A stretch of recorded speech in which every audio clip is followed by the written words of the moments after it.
27 ग्राहकांनी तारण म्हणून ठेवलेल्या सोन्यात नकली सोने आढळल्याचा धक्कादायक प्रकार माळशिरस येथील डीसीसी बँकेत घडला आहे।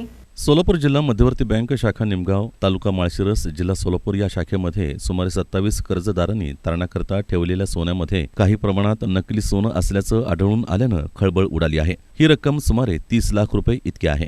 निमगाव शाखेतील सोने तारण ठेवलेल्या सोन्याची मुख्य शाखेच्या अधिकारी आणि सोनारांनी तपासणी केली असता सुमारे 27 ग्राहकांच्या सोन्यामध्ये काही प्रमाणात नकली सोनं असल्याची बाब निदर्शनास आली। यावरून सोलापूर मुख्य बँकेकडून वेळापूर पोलिसांकडे या प्रकरणाचा तपास करण्याकरता अर्ज देण्यात आला आहे।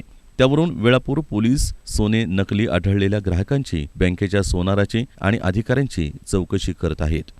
दरम्यान आम्ही तर सोने तारण ठेवताना बँकेच्या सोनारानं सोने तपासून घेतलं होतं। आम्ही खरं सोनं ठेवलं होतं। आम्हाला तशी बँकेनं पावती देखील दिली आहे। मग आता ते सोनं नकली कसं झालं हा ग्राहकांना प्रश्न पडला आहे। मुक्काम पोस्ट निमगाव मांगराचे आमच्या गावात सोलापूर जिल्हा मध्यवर्ती बँकेची शाखा आहे आणि त्या शाखेत मी जवळजवळ माझे स्वतःचे 5 कलमं ठेवले होते बँकेत। त्यापैकी मी 3 कलमं सोडवली बँकेकडून। तर एका कलमामध्ये मला काय त्यांनी असं हे त्यांचं कलम आहे, बँकेचं बघा त्यांनी हे केलेलं आहे। त्याच्यावरती माझं नाव पण आहे आणि पावती नंबर पण आहे आणि त्याच्यावर त्यांनी मला द्वारागंठन म्हणून सोनाराने तिथं बँकेच्या पावतीवरती द्वारागंठन लिहिलेलं आहे। सोनाराने बँकेच्या पावतीवरती द्वारागंठन म्हणून माझा उल्लेख आहे ह्याचा एखादा। आणि त्यांनी मला कोणता गंठन दिला बघा, द्वारागंठन म्हणून उल्लेख केला आणि हा गंठन मला डुप्लिकेट त्यांनी मला सोनारा बँकेने दिलेला आहे। मी 1,40,000 तिथं कलम भरलेला आहे आणि त्याच्यानंतर माझे 2 कलम आहेत अजून तिथे। 2 लाखाचं एक कलम आहे आणि 1 लाखाचा अजून एक कलम आहे। मी ते सोडवा गेल्यानंतर ते म्हणतात मला तुमचं दोन्ही कलम अजून डुप्लिकेट आहेत आणि मला त्यांनी हा बँकेनं हा डुप्लिकेट गंठन दिला आहे आणि पावतीवरती माझा उल्लेख आहे द्वारागंठन आणि अंगठी मी स्वतः ठेवलेला आहे तिथं आणि त्यांनी मला हा गंठन दिला आहे चुकीचा। सोनार अधिकृत बँकेचा सोनारा प्रशांत किशन क्षीरसागर हा बँकेचा अधिकृत सोनार आहे। मग आम्ही आता जर पठाण साहेबांना म्हणलं आम्ही पैसे भरतो, आम्हाला ओरिजिनल सोनं द्या, तर ते म्हणतात तुम्ही सोनार बघून घ्या। मग आम्ही सोनं कोणाकडे ठेवलं आहे? आम्ही बँकेकडे सोनं ठेवलं आहे। आम्ही सोनारकडे सोनं ठेवलेलं नाही। मी माझ्या शेती कामासाठी, माझ्या अडचणीसाठी मी 2 वर्षापूर्वी गोल्ड लोन केलते।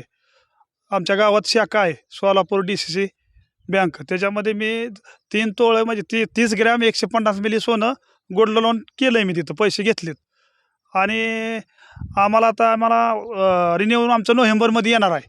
तोपर्यंत साहेब म्हणते तुमचं सोनं डुप्लिकेट आहे। मग तुम्ही साहेबांना मी विचारलं की डुप्लिकेट सोनं कसं झालं आमचं, तर साहेब म्हणते ते आम्हाला काय माहीत नाही।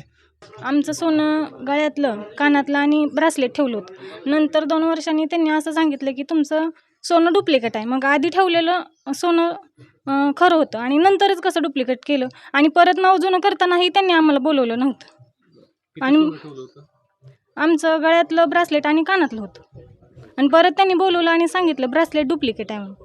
मग आम्ही विचारलं आधीचं सोनं कुठं आहे? 2 वर्षानंतर खोटं आहे म्हणून सांगितलं। मग आधी ठेवताना होतं, नवं जुनं करताना ह्यांनी बोलवून आमच्या सह्या घ्यायच्या आणि सांगायचं ही सोनं तुमचं आहे म्हणून। नंतर नव्हतं बोलवलं परत। याबाबत अनेक ग्राहकांनी सोलापूरच्या मुख्य बँकेकडे तक्रारी अर्ज दिले आहेत। दरम्यान डीसीसी निमगाव शाखेचे शाखाधिकारी पठाण अलीम खान तय्यब खान यांच्याशी चर्चा केली असता आम्ही सोनाराच्या विश्वासावर ग्राहकाला कर्ज देतो। ज्यावेळी मुख्य बँकेतील अधिकारी आणि त्यांचे सोनार यांनी आमच्या शाखेतील सोनं तपासलं तेव्हा त्यांना व आम्हालाही 27 ग्राहकांच्या सीलबंद पाकिटामध्ये काही प्रमाणात सोनं नकली असल्याचं समजलं। त्यावरून या अधिकाऱ्यांनी या प्रकरणाची चौकशी व्हावी याकरता वेळापूर पोलिसांकडे अर्ज दिला आहे। आमच्या सोनाराचा फोन गेल्या काही दिवसांपासून बंद लागत असल्याचं त्यांनी यावेळी सांगितलं। खातेदाराचा आता त्यांच्याच नावावर सोनं उठवले, त्यांच्या समोर ठेवले। आपल्याला त्याच्यातलं माहिती सोन्यातलं काय कळत नाही म्हणून बँकेने सोनार ठेवलाय। आता आपलं सोनार आणि खातेदार दोघं तसंच मिळूनच कलम करू दे। आम्ही काय, आम्हाला सोन्यातलं काय कळत नाही म्हणून बँकेने सोनार ठेवलाय। डीसीसी बँकेचे प्रशासक कुंदन भोळे यांना याबाबतीत संपर्क केला असता ते म्हणाले या प्रकरणाची चौकशी सुरू आहे, त्यामुळे मी अधिक माहिती देऊ शकत नसल्याचं त्यांनी यावेळी सांगितलं।